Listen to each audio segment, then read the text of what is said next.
Welcome to this.podcast. I'm your friendly host, Jay, joined by my friends usually, but they're out. Co is feeling sick. Damo is on travel. But we got a friend of the show, a special guest host, and we're going to get into that. But first, want to give a shout out to the incredible Lawrence and Larimer for providing the space. You can catch them at lawrenceandlarimer.com, or you can come down to 3225 East Colfax Avenue to the brick and mortar. And you can catch this.podcast on all streaming platforms, Apple, Spotify, Amazon, and video on YouTube. Stitcher, we meet you where you're at. We got it all, so check us out. And we got merch, y'all. Check us out. We got this.merch. Hit us up on IG, TikTok. What else is out there? WhatsApp. I don't know. Just hit us up. Find us. Right. And we will get you your merch. We'll hook you up. Hit us up. All right. So we got merch. We got the hoodies, all colors. And then we got t-shirts also, y'all. So come support. And we like to support the locals. And what you're listening to right now is Trev Rich, Hidden Motives. JuJu, how you feeling about this? I like it. You like it, right? Yeah. It's dope, yeah, right? I told you to send it to me. I'm going to send it to you. So a lot of y'all know Trev Rich. He's doing this thing. Trev, we want to have you on the show. All right. So don't charge us for this, man. We just trying to show love. You know what I mean? Some different love. Yeah. So let me go ahead and turn this down. Hidden Motives. Go check it out. All right. And now to our guest host. Your guest host today. All right. I guess so. It's just me and you. Solo. And this is Julia Parzyck. She is pronounced it right. Yeah, I've been working on it. Yeah, I've been doing my research. So, you know, I'm not going to, I'm with you. I'm with you, JuJu. But she goes by JuJu, and she's a eating disorder recovery coach and health nutritionist, health fitness. Yes. You just do it all. I do it all, yeah. Social influencer, entrepreneur. Like, you got a lot of things going on. So, I do. Welcome to the show. Thank you for guest hosting with me. And you are now a friend of the show. So I think, I'm going to give you a round of applause first. And then anytime you want to come on and help us out. Yeah, I live right down the street. Make sure you do that. All right. I'll let this run. This is loud. Super loud. All right. So welcome to the show. Glad to have you. Thanks for having me. Yeah, I'm super pumped. When you reached out, I was so excited. So I was excited that you responded because I was like, y'all don't know this woman has 150K plus followers, right? Like, so major influencer. A lot of people try to get to the levels you've reached.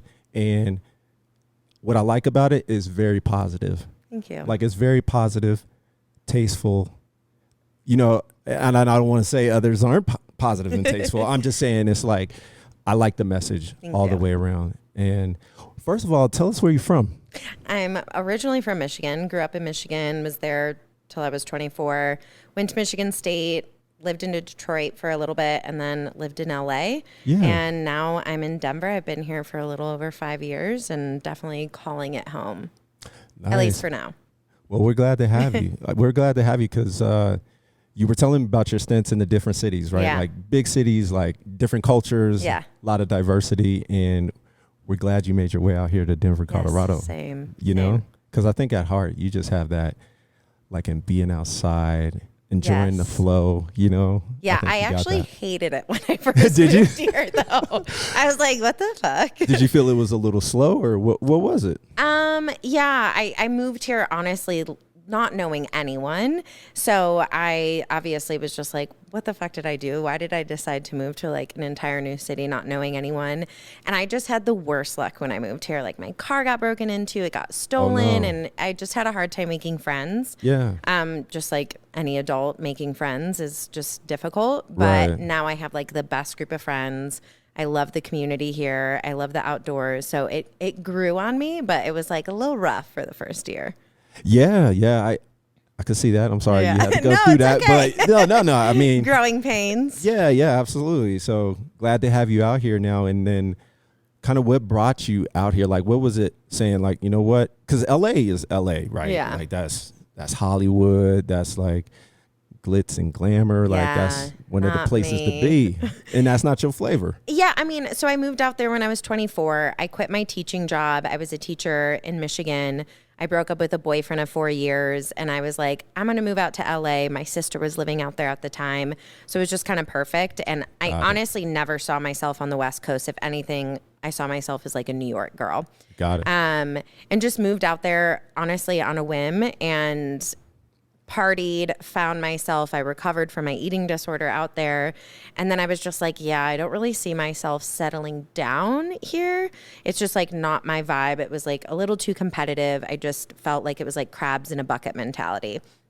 And Denver, I always heard people were like, I could totally see you in Denver. Like, you totally have a Denver vibe. I think you'd really like it. And I just kind of was like, okay, and just moved here on a whim. So yeah, I had no plan, no job. Yeah, I was just like, let's hope for the best. So who in your circle was telling you like, yo, Denver's the spot for you? It was actually, so I nannied for a family out there, and they're still like really, really close. The little girls that I nanny for are like, I adore them. But the mom, her brother lives here in Denver, and I was telling her I wanted to move out of LA. Obviously, I was quitting my job with her, but she was like, I could totally see you in Denver. That's what's up. And I had like one casual friend here, and he was like, you could definitely, like, you would love the vibe here. But when I moved here, I like saw him one time, so it wasn't like a legitimate friend. I was like, okay, so I literally know no one. Yeah. So you were just taking advice from somebody you literally didn't know. It was like, he was like Denver's a childhood person. Yeah. Yeah. But I heard good things. I heard really good things about Denver. So that's interesting because there's a lot of influence from California that come to Denver, right? Like that's if they want to make their way east, it's like Denver is a landing spot. If they don't go like to New York or somewhere else. Like, this and is honestly, one of those places. I loved that it was so much closer to Michigan. Like the flight back to Michigan and seeing my family. My parents just didn't love coming out to LA to visit my sister and I. And now my sister lives back in Michigan. They love Denver, so it's just like a good spot to be right now. Well, we're glad you're out here and you're doing amazing things. Thanks. And one of those amazing things is the ED recovery. Yes. Right? And am I saying that right when eating disorder recovery coaching. Yeah. So before we dive into like what you're doing, can you tell us a little bit about the journey of how you got there? Yeah. Like a little bit of your background of like, you want to get to this spot you are today to help other people. Yeah. So I struggled with an eating disorder for like 10 plus years. It was probably around 12 or 13 that I started to like struggle with my body image. I started to struggle with like my relationship with food and fitness, and eating disorders are really prevalent in my family. It was something a lot of the women had. So I'm not surprised that I had one. And it was just like an awful 10 years. I didn't realize like how much I put my body through, how much I put my mind through, but it was like the only coping skill I really knew how to deal with my emotions. I had some trauma. I struggle with anxiety and depression. So it was like a one way for me to feel like I could control something. I was bullied a lot about my weight growing up. My sister's like 5'11", blonde haired, blue eyed, completely different body type than me. We could not be could not be more different. I will have to show you a picture after. Okay. And she's super thin, and I got called potential in high school because I had potential to look like my sister. And so people would like make comments about my body, and I started to internalize that as like, okay, my body's the problem. I need to fix it for me to be like loved, successful, happy. I need to be thin. And so I did a lot of fucked up things to myself and to my mind and my body to try to achieve that. And I dieted, I over-exercised. I just really hated my like outside appearance, and obviously didn't like my internal self as well. And it was at the age of 24. I just quit my teaching job. I had just moved out to LA, and I started nannying, and I was just like, I'm so fucking stressed out. I don't have any healthy coping skills. I'm like so overwhelmed. I'm so preoccupied with like this fear of gaining weight and like my body changing. And I was like, I need to get some fucking help. And I was always someone that was a huge proponent of therapy, but I definitely like lied to my therapist. I was never like fully truthful. So I definitely wasn't being honest about what I was going through. And so I sought out an eating disorder therapist, and her and I worked together for 2.5 years. I worked with a registered dietitian and healed my relationship with food, and really just like worked on why the fuck do I have an eating disorder, and like how can I love myself. And I just really loved that space.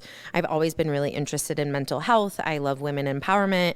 And when I was out in LA, weirdly enough, because it's like the mecca of body image issues, it's like... Yeah, that's what I was going to say, is that when you were out there, is that what drove a lot of the disorders that you had? You know, it was honestly when I first moved out there, I had this like revelation. I was like, it could get so bad out here. Like I was like, this could actually get a lot worse if I let it.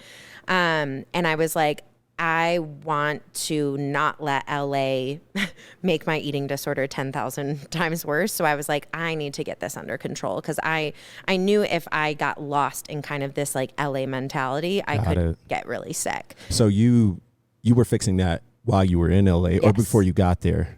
When I was in LA. When you were in LA. Yeah. Got it. Okay. So I started doing that, and then I just started finding a lot of like groups and influencers and stuff that were kind of in this like body acceptance space. We're doing a lot of like women empowerment events, and I just started sharing my journey of recovery online, mostly for me as like an active accountability. Like I'm sharing what I'm learning about in therapy. I'm talking about the insecurities that I'm going through. And then people were like, oh my gosh, I'm going through this too. And I was like, holy shit, there's like a whole community of women that feel the same way I do. And I just kind of found myself in that space. So that was like a support system for you where we can all help each other, right? Yeah. Okay. Yeah. And then I went through my recovery, and I've been recovered for, it'll be like almost 9 years now. And when I moved to Denver, I was still nannying and stuff like that, but I just was so passionate about eating disorder recovery. It was something that like I really wanted to help women like recover from what I had gone through, because I had found so much freedom and joy on the other side of my eating disorder. And one of my best friends, Jane, has a coaching curriculum, and I was one of her first coaches. She trained, and I started coaching, and I did that for like 3 years. I don't currently do it now, but that's kind of like what got me into that space. And I obviously do stuff in that space now, just not in like coaching form. But yeah, I did that all through COVID and stuff like that. So that's crazy. Yeah. And congratulations, because for a lot of people, they don't recover from that. You know, especially in an environment like LA, you know, that's, and I don't want to say, you know, LA is beautiful, and, you know, there's a lot of good things about LA, but the other side, I never lived there, but you would imagine that it's like, you know, it's all about body image. Absolutely. And what you look like, materials and all those things. So kudos to you for like overcoming that within that environment alone. Oh, it was awful. I was triggered all the fucking time. So, you know, stay in there and feel free to share whatever you want to share. But what was that point like where you were like, you might have been at your lowest and you were just like, fuck this. Like, this is not healthy. This is killing me. And you were like, I just have to turn this shit around. Like, if I don't, like, I could see, you know, the future is just dim and dark, you know? Yeah, I think so. A lot of like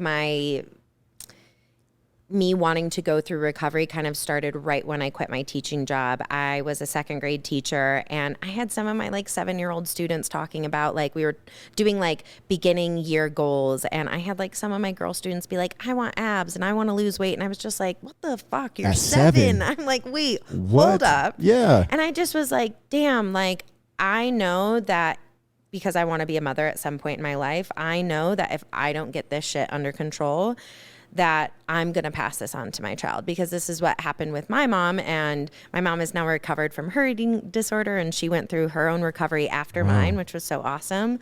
But yeah, I was just like, I remember being like, damn, I know this starts so young, and it's because kids are watching adults in their environment have similar behaviors, and they pick this stuff up from the media. And then when I was nannying out in LA, I was so in love with the little girl I nannied for. And I was just kind of like, I want to be a better woman and person for like the future generation. And I know that like that has to start with like me healing my eating disorder and me healing everything that I'm going through, because I don't want to project that onto my children in the future.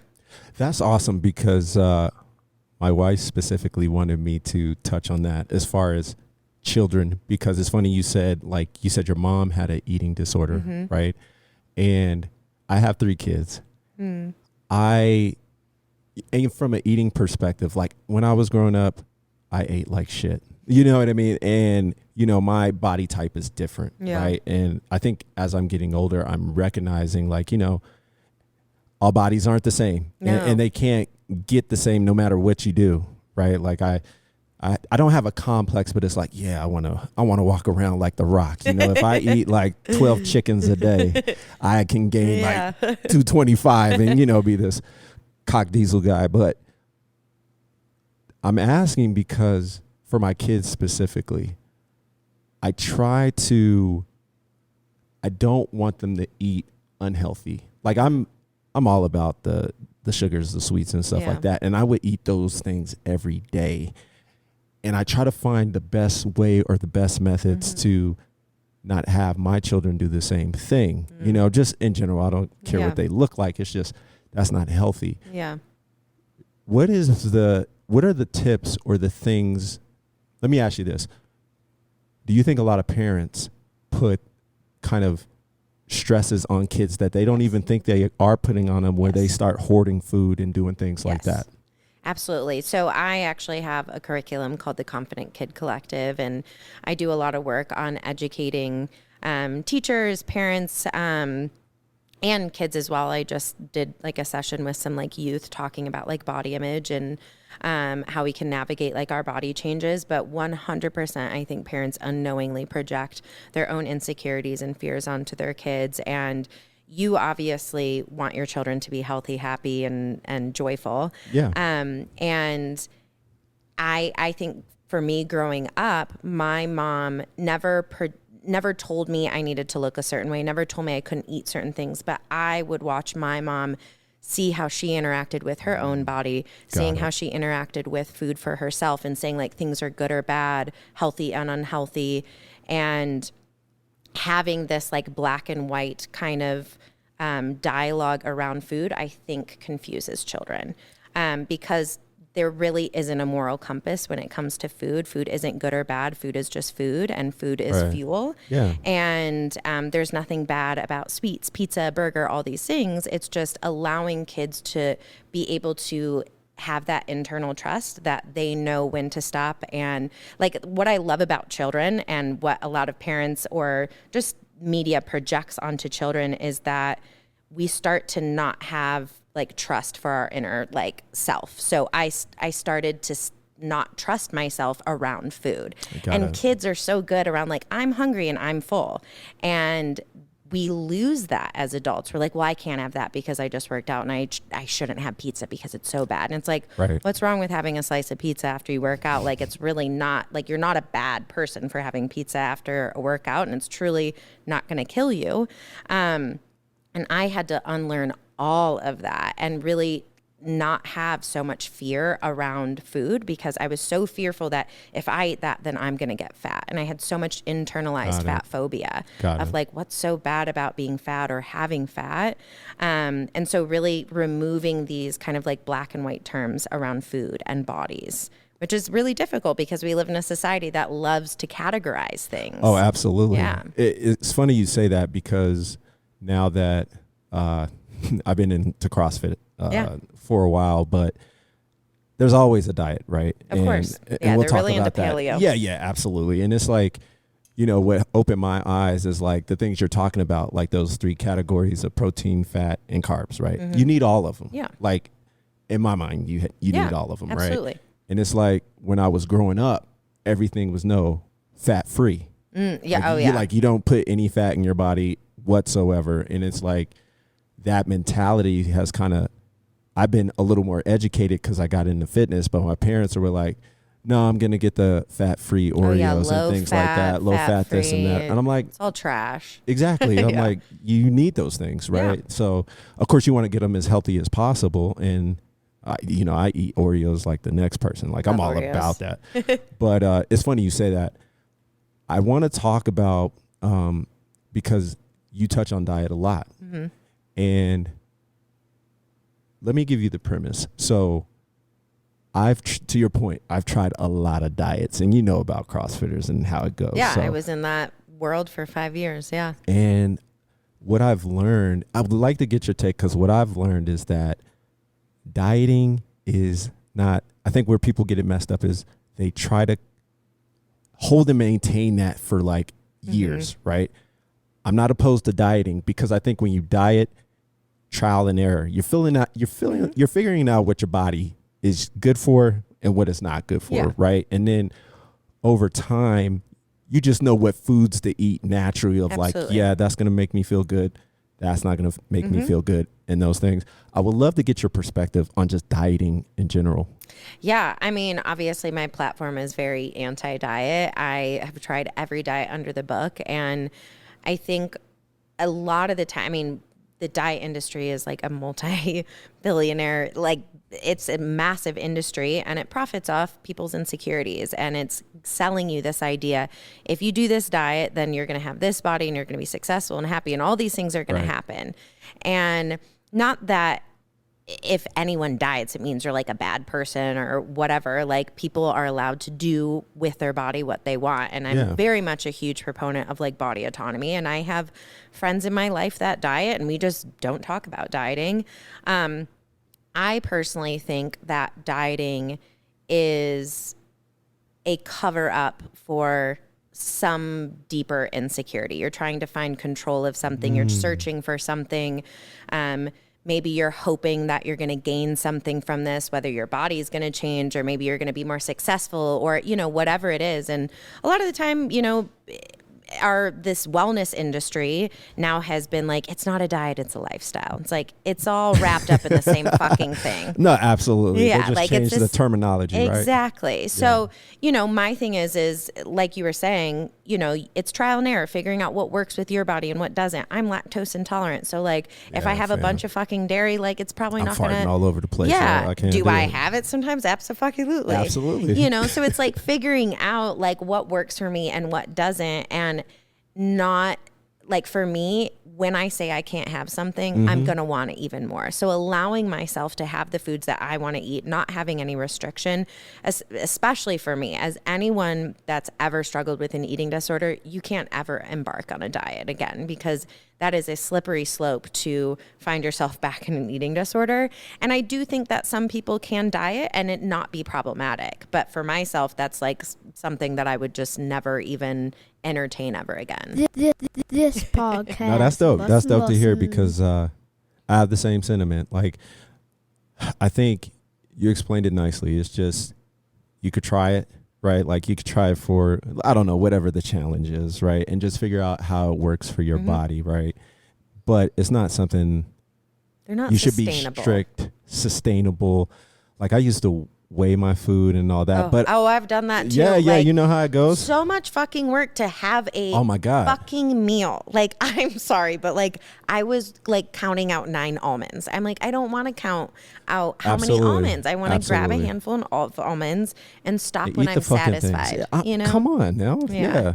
And you know what I will say is, like, in that journey, it did teach me, like, now I can eyeball things, right? Yeah, and you're just like, all right, okay, I know I'm at that, whatever that is. And there's different goals, of course, when you're like competing and things like that. But you're right. I think you said it perfectly. For me, it was like I was doing all that to chase an image to, I don't know, one, I wanted to get there and it was a goal of mine. But two, it was just like, I gotta look like this in order to perform like that. And the thing is like, no matter how you diet, it's going to look so different on someone else.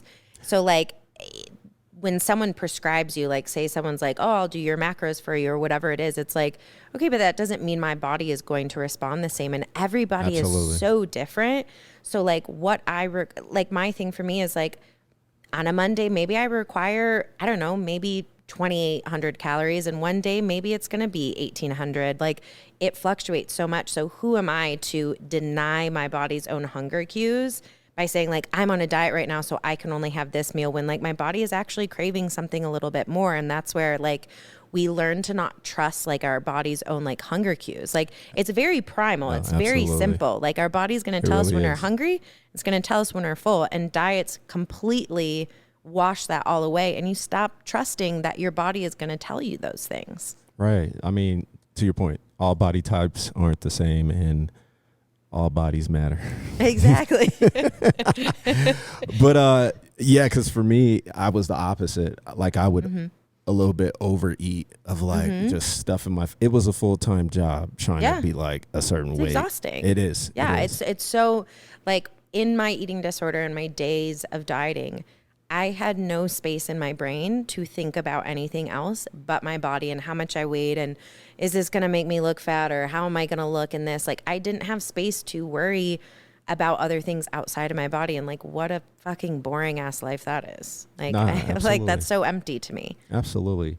So now, you know, getting into other topics, you are a business owner, entrepreneur, and let's talk about when that happened and what was the motivation of like, you know what, I'm done with a 9 to 5. I want my own work schedule. Can you take us through that journey? Yeah. So, you know, I was a teacher before, and I left that world. I realized that I didn't want to teach in the traditional kind of capacity. And I also got like sexually harassed by my 65-year-old principal. And I was like, fuck that world. Fuck that school. Are you serious? Oh, it was awful. Yeah. It was like a terrible first year teaching experience. I'm sorry to hear that. It's okay. Definitely moved on from that. Gotcha. But, yeah, I obviously like loved teaching, loved spending time with kids. And I spent a long time nannying. I did that out in LA. When I moved here, I actually had like a shift at View House, an 8-hour shift. And after that, I quit because I was like, fuck that. No. And then so wait, I got to ask you about the View House, because I've seen them numerous times on like, it's bad. The health inspection, like failing those things. Like, I heard it's awful there. Did you see a little bit of that? I literally, my job, I was Did you see a rat? No, I didn't. Okay, I was there for 8 hours, and I was like a hostess, and I think I made like $10 after having to pay for parking. And I was like, yeah, this is not for me. So then I ended up at a roofing company, and what? You was out there in the hot sun.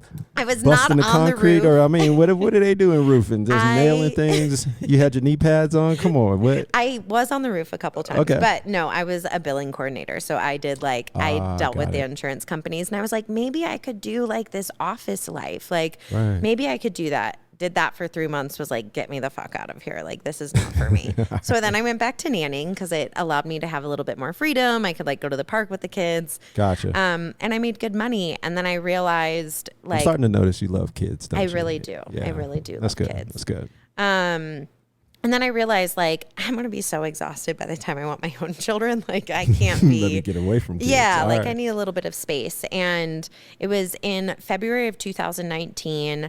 I had already kind of built my platform, and I was getting to a point where I was like, I think I can monetize my platform a little bit more.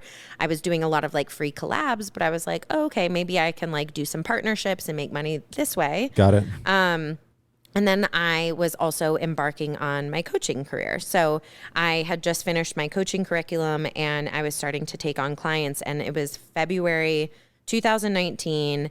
And I quit my nannying job. I dyed my hair green, and I like was like, I'm not going back to like having a boss anymore. And honestly, I am so glad I've never looked back. I've been more successful than I've ever been and ever imagined. Truly, like, it's insane. This podcast. Yeah, hit the drop for you. And I will never go back to having a boss again. Like, fuck that. No, that's cool, because yeah, you get to set your own rules, be on your own time. It's wonderful. Evidently, you're successful and doing all great. these things. You got the coaching, you got the podcast. And the podcast is No. Not your normal women. Not your normal women with your co-host, Devin. Yes. Yeah, One of my best friends. We like do it for fun. And that's kind of like what I love about the job that I have is like I can do things that I'm just excited about. And I can be like, oh, this is what I want to do. Like my girlfriend and I are going to do a social media course together. And I have this Confident Kid Collective curriculum. Like I'm someone that I like to have my hands in a lot of different buckets. So I wasn't successful at a 9-to-5. I felt like my soul was dying. So I was like, I got to do something else here. You're like keeping you caged in. Yes. You're like, I got to break out. Yeah, I need What's my your freedom. spirit animal? I will say like a dolphin. Okay. I love the water. I love the water so much. Got Although it. like dolphins, people keep telling me they're like psycho. Yeah. And I don't know what that says about me. Maybe I I'm never a heard a psycho. dolphin being psycho, but I could see it. Yeah, apparently see they're it. like They're kind smart. of aggressive, but they are smart. They're smart. They You know do what I have mean? maybe an aggressive side, so. And they work in packs, right? Like They do. Okay. Yeah, I That's just what like I'm that gonna say. they seem happy and they're in the water. Okay. So. I would say, if you're psycho, you would be more like a orchid or what do they call Oh, the it? orca whale? Orca Yeah, the killer whale. whales. The killer whales. Yeah. Yeah, they're definitely a little scary. Yeah, because So they'll eat sharks and like Oh, yeah. they'll eat the liver of a shark and then leave it there. Like, yo. this Yeah, is what- definitely not that. I'm definitely a little softer. Well, than it's almost that. Halloween, spooky hours, But I was gonna ask you, so having a little fun Yeah. because I listened to the podcast and it's awesome. I love it thanks. because it's, serious topics, but you guys have a knack for making things fun and you're Yes. honest and you just have these Very candid. authentic, genuine conversations, right? And the one I listened to was butt stuff and setting goals. That's where the guys went to. Of Like course, out of all the obviously. titles, when I saw butt stuff, I was like, click, let me see what this is all Absolutely, yeah. about. That's why we named it that. Yeah, the clickbait. You know how this goes. Exactly. So I was going to ask you, so I want to make sure I got this right. Yeah. As far as your sexual preference, are Yes. you bisexual? I am.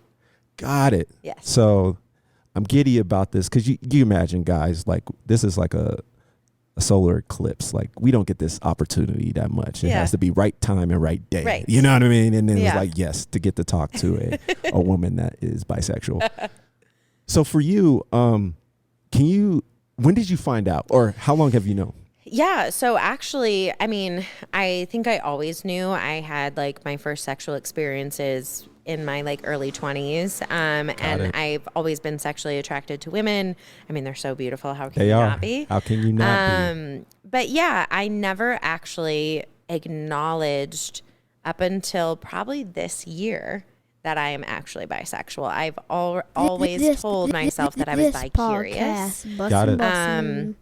And So did you ever experiment when you were younger and you were in that I did. don't know age? I Yeah, guess? 100%. Like Okay. I had sexual experiences with women. I have gone on dates with women. Got I it. think it was 19 when I had like my first crush on a woman and I was like, I want to date her. And she was like, you're confused and I'm a lesbian. She was like, you don't know what you want. And I was like so heartbroken about it. I was no. like, wait, I really like you. And I was like, what the heck? And I truly kind of told myself that like, this is a phase and whatever. And I've just always told myself like, yeah, I've hooked up with women, but I don't think I'm bisexual. And then I educated myself on like the fluidity of bisexuality and that like it looks so different to each person. It's not like this 50-50 split of like I'm 50% into women and 50% into men. It's it can be what you want it to be. I'm much more romantically interested in men. I'm sexually interested in women. I have started exploring dating women again. Got it. But yeah, it was this year when I kind of really acknowledged like, no, I'm just going to like own that I'm bisexual. And it wasn't necessarily like shame that I felt about it. I just felt like I wasn't bisexual enough to claim to be in that community, if that Got makes it. sense. No, you weren't Yeah. you weren't authentic bisexual. I don't know what that looks Yeah, like. and that's the the thing is that all my friends, I have so many friends that are bisexual and they're like, well, what do you mean by that? And I'm like, I don't know actually. And they're like, maybe you just are bisexual. And I was like, I think I am. So No, I'm curious. Can we stay there a little bit? Yeah. Because you're like, I'm not bisexual enough. And I could see that, right? Of like how you get in that state of like, you know what? I'm not spending 50-50 or Yeah. it's not like 60-40 kind of thing. Mm-hmm. I'm like 80-20. You know, like you mentioned, I'm just curious, romantic with men, but probably didn't have a long romantic relationship with a woman. Yeah. Right. So would you entertain that, or how do you go about dating? Let me ask you that. Yeah, I mean, dating's really weird right now because I just called off my engagement, so I was engaged. Sorry to hear that. You know, I dodged a bullet. So Okay, well I then, did. I'm very happy with the congratulations. decision. Yeah. So I've just re-entered the dating world after about 3 years of being with someone and Got it. thinking that I was going to get married. So it's definitely, I'm kind of like, woo, I didn't think I'd like have a chance to date again. I'm back on the scene, y'all. and I'm it's definitely outside. it. Yeah, absolutely. Yeah, so it's been fun. I'm on Bumble and I'm just like very much putting myself out there. Yeah, it's such trash. I fucking hate dating. But it's been entertaining. It's been fun. I've chatted with some girls on Bumble. I haven't like gone on a date yet with a girl, but that's definitely something I would entertain and be excited about. So on Bumble, do you have your sexual preference on Bumble? Yes, Okay, I do. got it. I do. Oh, well, I know they're swiping left, right. I don't know because I've never been on it. It's but right. Yeah, I know you get swiped right like constantly. Like you Yeah, got to stop it. Like you probably don't even check it because you know you're going to get like 200 a day. And you're just like, I can't go on all these fucking dates. Like, yeah, I'm very picky with who, not picky in a sense of like, he's got a weird fucking head, I'm not going to date him type of thing, like in weird type of ways. But like, I'm picky in, like, I'm very particular about who I'm going to put energy into. And you got to be emotionally mature. You have to have like good communication. And I have standards. I'm 32 years old. I've like done the toxic fucking dating world. Done with that. Yeah. So I'm very particular about who I'm going to choose to go on a date with. And I mean, you can tell about someone within the first couple of conversations. So, really? Yeah. Got it. Yeah, you can. Would you date a guy with a CPAP machine? If that's the first thing he said, like, you know what, I got sleep apnea. Actually, I have dated someone that have you? I did. And it was like, did he just spring it on you, or did he tell you, or he sprung it on you? We realized he had it while we were dating. Got it. Because he was like waking up in the middle of the night, like, and I would like be like, yo, you gotta fucking figure this out because I can't be spending the night. And you're like waking me up just in the middle of the snoring. night. Yeah. And you know, it wasn't that snore is like, and he just wake himself up and he's like, yo, who's at the door? Yeah, like, it was not fun. So, but you know what? I don't look cute when I go to bed. I put a bite guard in. I don't look cute. That's so. what I'm talking about. This I'm very much myself. What if he had an any outie belly button though, and he didn't tell you? I'd be about it. To see, that's no what I'm judgment. talking about. All bodies are okay. This for me. podcast. Like he had a doorstop at the abdomen. You'd be like, I'd yeah, be it's okay all with good. it. I can't judge. I would be a hypocrite if I did. That's what's up. I mean, we all have our preferences. Yeah. But I'm a pretty accepting person. Got it. As long as you're a good person and I find you attractive, then I don't really care if you have like, I mean, we all have weird things about our body, I'm sure. We do. Yeah. And I think you're just awesome when it comes to that. I could feel the vibe of like. Yeah. So if you know anyone. So I'm sorry, because I feel like I interrupted a little bit. So when you're dating, sexual preference, I got to ask this question. Because for guys, you know how guys are. We can be, we're just idiotic and we're just like so visual. And it's like, we always want a threesome. We just are trying to pull it off, right? What are your thoughts about that? I actually was on a date last night and we were talking about this because he was like, oh, you're bisexual. Like, are you into threesomes? That's the first thing that comes up, right? Exactly. Yeah. I've had threesomes. Okay. They're fun. And to be honest, I'm not really interested in doing them at this point in my life because it's just like sensory overload. It's just like a little too much. I'm a pretty monogamous type of person. Again, that doesn't mean that if I was to be in a monogamous relationship and at some point I was interested in having a threesome or wanting to be with a woman again, that would be off the table. Got it. But threesomes are fun. They're great. And I think they're like a fun sexual experience for people to explore. But that is something that I've experienced quite often is being very hypersexualized. as bisexual. So I think a guy's like, ooh, you're bisexual. That means we're going to like have gotta get it threesomes all the time. No, absolutely. And I'm like, no, if I'm dating you, then I'm dating you. Right, right. Yeah, it doesn't, and not to say that that isn't something that I would ever be into, but I've actually, the threesomes that I've had have never been with a partner. Got it. And that's not something that I don't think I'd be interested in that. Just out of my own personal preferences, it's always been with like a girlfriend and we like pick a dude. Got it. Yeah. And there's no like emotional attachment. Like I don't think I could have a threesome. That's what I was gonna being in a ask. relationship Yes. with someone because Yes. I am monogamous. I got you. Yeah. No, that's dope to hear because I think that's important for guys because we're just so primal and just don't think about those and things. I don't take offense to it, but it is literally the first thing they're like, "Ooh, so you want a threesome?" I'm like, if I was a no. betting man, like you get that question every time you say you're bisexual. Yep. Especially from a guy date. I know. Yes. That's well, thanks for sharing that because I think it's important to know that of like how you deal with jealous. I don't want to say jealousy, but feelings when you're in that relationship and you decide to have a threesome. It's like, yes, this is something purely physical. Yeah. Right. Whether it's your main partner is woman or a man. And see, I don't know if I'd be able to do that. Like non-binary. Yeah. And my thing is I don't know if me being in a relationship with someone, I'd want to see them physical with someone else. That's where my like monogamy comes in. Right.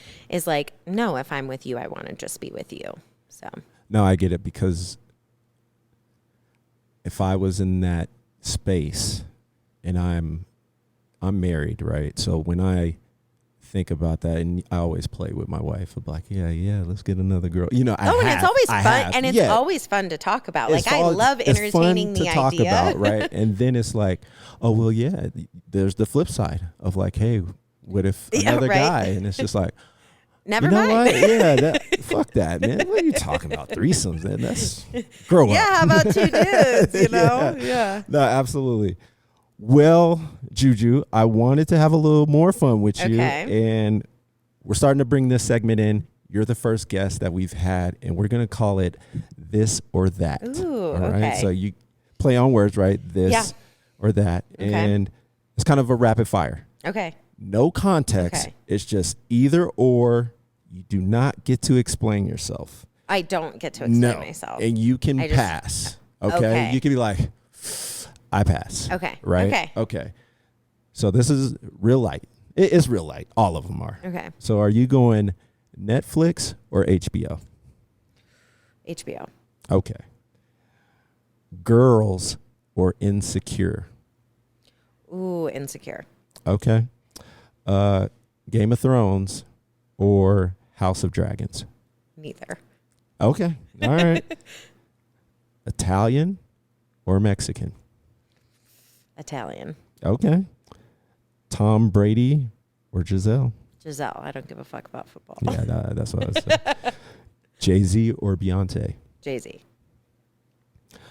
Women's national soccer team or the Broncos? Broncos. Serena Williams or Michael Jordan? Serena Williams.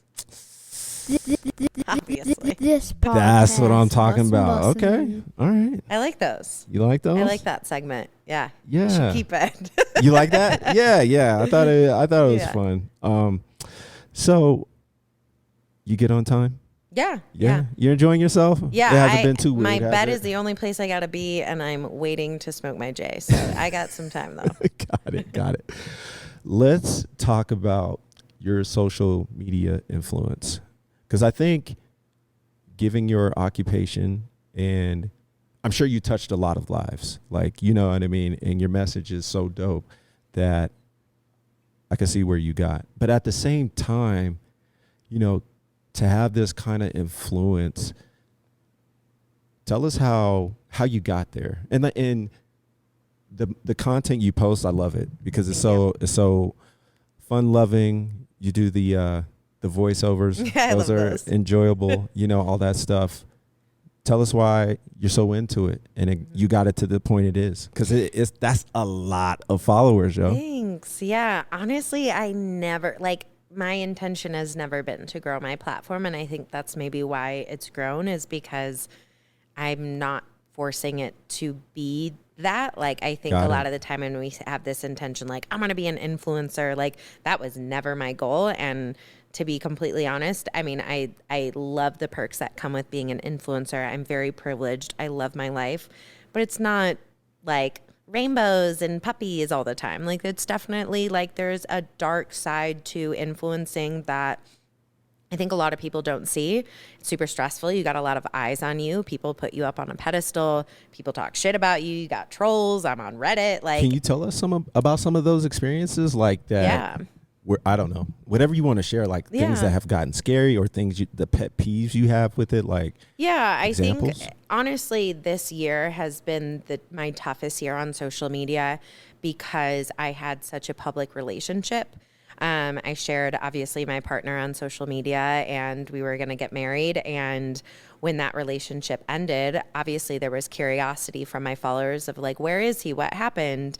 And I totally understand the curiosity, but I think a lot of the time people don't understand that it is a one-sided relationship. You may know me at the capacity that how I show up online. I know nothing about you. Yeah. Right. I know nothing about you. And so I was constantly getting DMs and comments of like, where is he? What happened? And like just constant chatter around that. And I'm over here like trying to fucking grieve. I'm trying to like get through the fucking day and also still show up online because it's how I make my money. It's how I make a living and it's my job. And so it was really hard because I obviously love my platform. I love my followers, but I had to put in place a lot of boundaries and a lot of people didn't like that. And there were forums on Reddit of people, you know, calling me a bitch and saying that like, you know, why doesn't she just say what's going on? It's like, well, if you broke up with someone, are you going to go on social media and talk about your breakup publicly? Like, probably not, because that's a very personal thing. And I'm in the midst of my grieving. Like I'm in the midst, like just my anxiety is awful. I'm having a terrible fucking time. The last thing I want to do is explain to fucking Sarah,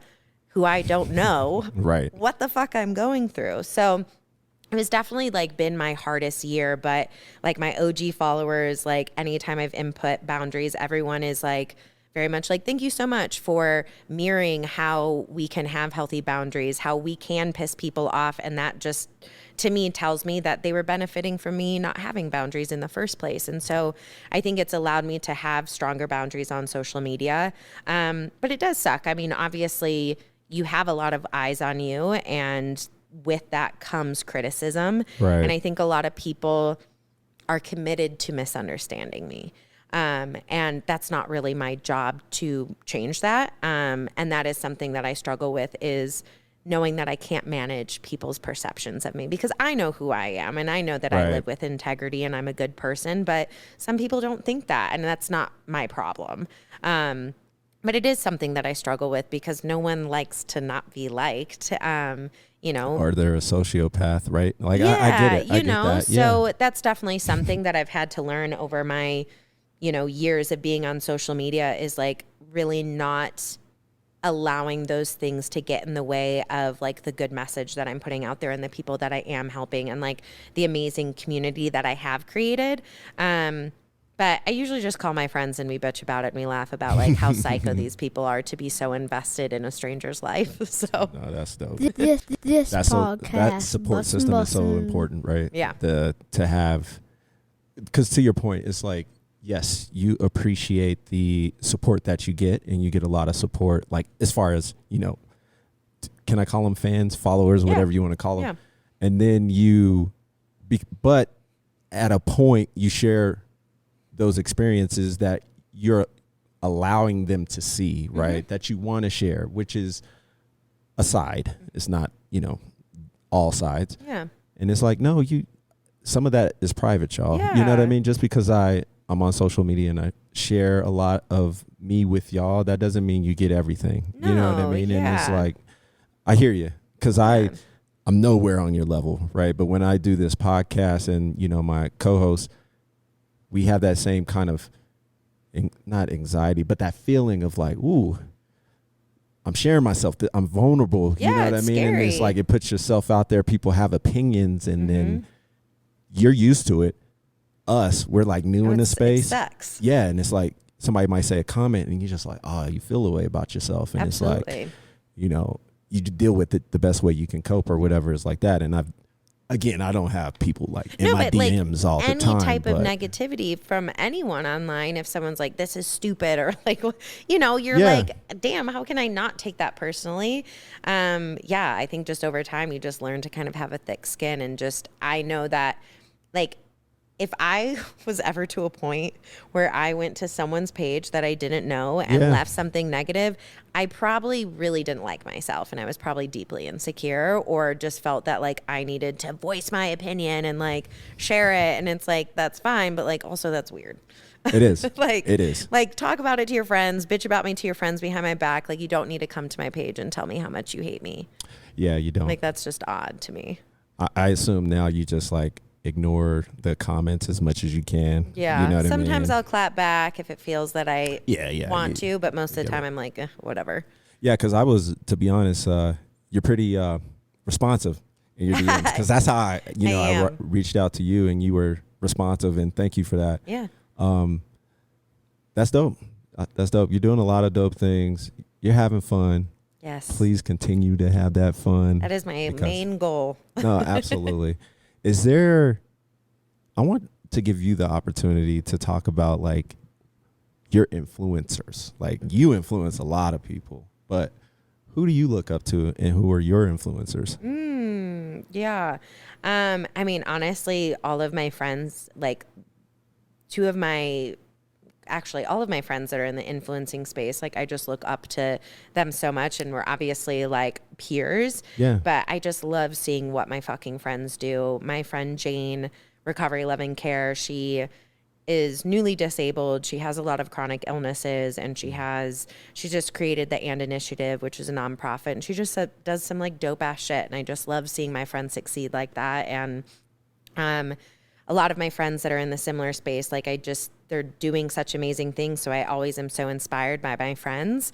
Someone that is like obviously super big and popular, I love Brene Brown. I think she's so amazing. I just love how she talks about vulnerability. Dude, JuJu, I read Dare to Lead. Yes. That's a great book. She's amazing. It really is good. She's amazing. I've listened to a couple of her podcasts. Yeah, she's great. I'm in that space, so yeah, to hear you say that, like, that's Brene cool. Brown Brene Brown's the shit. Yeah, she helped me through so much of my like recovery. I'm like blanking on people that I like really follow. To be honest, as much as I might look like I'm online, I try not to spend too much time on social media. No, absolutely. Because I have to have I have to have boundaries. Otherwise I'm going to get like sucked into my phone all the time. Yeah, I'm sure you would. It's easy. It's easy. Would. Yeah. That's cool. Well, it's been great talking to you. Thanks for hanging out. Shout out all your stuff, like your social media, Fit and Fat, Fit, Fat, and all that. Fit, Fat, all that on all platforms? On IG, on TikTok, it's That Good Juju. Okay. My website. My website is fitfatandallthat.com, and I have the Confident Kid Collective curriculum and an online course for moms and teachers to learn how they can be better about talking about things like body image and self-esteem with kids. I do workshops and events. If people are like, damn, I'd love to like work with you, shoot me a DM. You can email me at fitfatandallthat@gmail.com. That's what's up. And this podcast, Damo, Uncle Damo is what we call him. He usually asks this question: who would you recommend to come on this show, on this.podcast? Who you think would be a good guest? I would have to say this man right here, RJ Martin, my trainer at BBP. I love him. And Bodies by Perseverance. Yeah, he's amazing. I feel like he would be a good ass time. All right. RJ, we probably will be hitting you up. Yeah, because he's your personal trainer. He is, and one of my good friends, and just recently had a baby. And congrats. Yeah, he's doing a lot of good things. Podcast. So. I see him. He has you working hard too. I saw him doing. Yeah, I hate him sometimes. I forgot what it was, like a leg. I forgot what you called It's it. always booty day. Booty day. Yeah. That's what you called it. And he had you with these static holds, and I was like, oh, that looks painful. Yeah, it's always painful. Got it.